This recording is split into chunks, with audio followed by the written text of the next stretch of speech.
नमस्कार दोस्तों, आपका यहाँ स्वागत है। आशा है आप सभी बहुत खुश होंगे।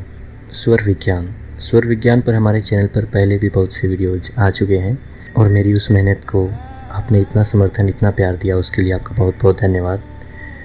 आगे भी उसी क्रम में आज की वीडियो में हम जानेंगे कि स्वर विज्ञान की शुरुआत कहाँ से होती है, कहाँ से ये ज्ञान, और या फिर मैं यूँ कहूँ कि भगवान शिव का एक वरदान हमें इंसानों के लिए निकल कर आता है और कितनी विस्तृत इसकी संभावनाएँ हैं। और साथ ही साथ जानेंगे स्वर विज्ञान का एक छोटा सा प्रयोग जो आप अपने दैनिक जीवन में बहुत ही आसानी से कर सकते हैं और उसके परिणाम चमत्कृत कर देने वाले होंगे। तो पहले बात करते हैं कि स्वर विज्ञान आता कहाँ से। स्वर विज्ञान का उद्भव होता है भगवान शिव की एक रचना शिव सौरोदय के साथ।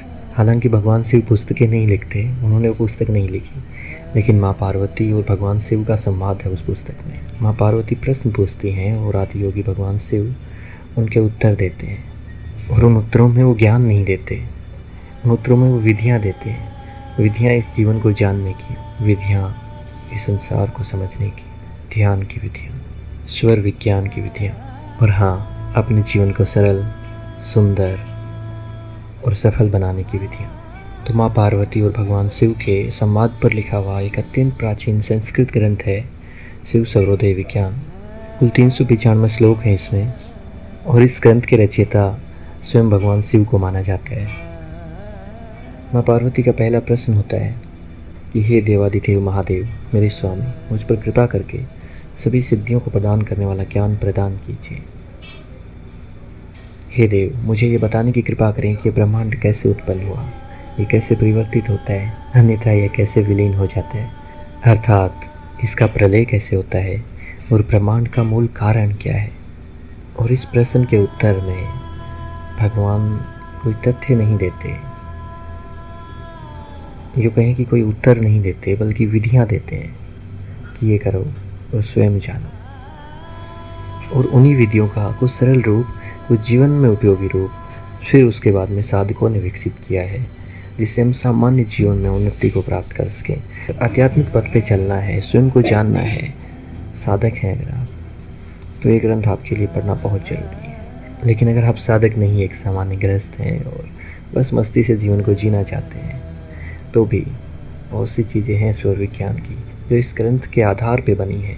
उनसे आप अपने जीवन को अत्यंत सरल और सफल बना सकते हैं। उसमें से एक की आज बात करते हैं।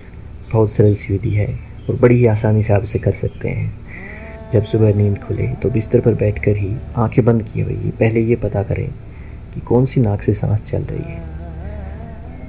नाक के आगे उंगलियां रखें और पता लग जाएगा कौन सी नाक से सांस आ रही है।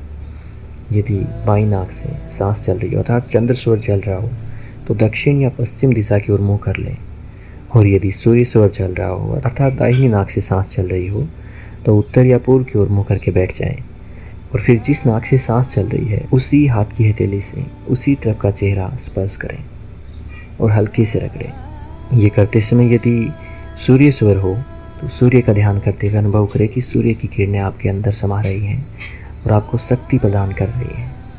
यदि चंद्र स्वर हो तो पूर्णिमा के पूर्ण चंद्र का ध्यान करें और अनुभव करें कि चंद्रमा की किरणें आपके हृदय में शीतलता का अनुभव करा रही है। इसके बाद दोनों हाथों को आह्वान मुद्रा में इस तरह से लाएं और हथेलियों को देखते हुए आंखें खोलें। और अगर हथेलियों को देखते समय आपको याद रह जाए तो ये श्लोक भी पढ़ लें। कराग्रे वस्ते लक्ष्मी, कर मध्ये सरस्वती, कर मूलितु गोविंदे, प्रभाते कर दर्शनम। अर्थात कर के अग्रभाग में लक्ष्मी निवास करती है, हाथ के बीच में माँ सरस्वती और हाथ के मूल भाग में स्वयं गोविंद निवास करते हैं। और हाँ, ये श्लोक है, कोई मंत्र नहीं। इसको पढ़ना, याद करना कुछ मुश्किल नहीं है। हमारे विद्यालय की छोटी छोटी बच्चियाँ हर रोज़ सुबह प्रार्थना में इस तरह के श्लोक पढ़ती हैं। इसके उपरांत जो स्वर चल रहा है उसी तरफ के हाथ से माँ पृथ्वी को स्पर्श करें और फिर वही पैर जमीन पर रखकर बिस्तर से नीचे उतरें। बस इतना ही करना है और यही जीवन को बदल देगा। इससे आपकी विल पावर इतनी बढ़ जाएगी कि आप कभी भी ज़िंदगी में संघर्ष से घबराएंगे नहीं और परिस्थितियाँ आपके अनुसार अपने आप बदलती जाएंगी। 1 महीने के लिए करके देखिएगा। और अगर ये आपको ज़्यादा लगता है, ये भी नहीं कर सकते, तो मैंने पहले भी इस वीडियो में इसकी चर्चा की थी, उसमें इसका सरल सा रूप बताया था। सीधा सा बस इतना करना है कि सुबह उठकर सबसे पहले स्वर देखें और फिर जिस तरफ का स्वर चल रहा है उसी तरफ के हाथ का दर्शन करें और उसी तरफ के हाथ को उसी तरफ के चेहरे पे रगड़ें और वही पाँव पहले ज़मीन पर रखते हुए खड़े हो जाएं। और अगर ये भी नहीं कर सकते तो इतना ज़रूर करना कि सुबह उठते ही सबसे पहले अपने हाथों का दर्शन करना। उसमें तो कोई नुकसान नहीं है ना। और अगर इससे कुछ भी फ़ायदा नहीं हुआ तो भी ये सोचो कि जाता क्या है। वैसे पूरा प्रयोग भी बहुत ही सरल है, आप बड़ी ही आसानी से कर सकते हो अगर करना चाहो तो। और साधारण सी बातें हैं इसमें, अपना स्वर देखना है और उसके अनुसार आप सूर्य, चंद्र और माँ पृथ्वी का ध्यान करना है। उनको धन्यवाद अर्पण करना है कि उन्होंने हमें ये अमूल्य जीवन उपहार में दिया है। क्या ये करना मुश्किल होगा? कुछ सोचिएगा। और अगर आपको ये वीडियो अच्छा लगा और शिव सूर्योदय के बारे में आप और अधिक जानना चाहते हैं और गहरे जाना चाहते हैं इस विज्ञान में, तो इस वीडियो को लाइक कीजिएगा और कमेंट्स में मुझे बताइएगा ताकि आगे मैं इस तरह के वीडियोज़ बना सकूं। दोस्त, जब यहाँ तक आ गए हो तो जाहिर है वीडियो अच्छा ही होगा, तो फिर सब्सक्राइब भी अभी कर लो, वरना और भी कमाल के वीडियोज़ को मिस कर दोगे।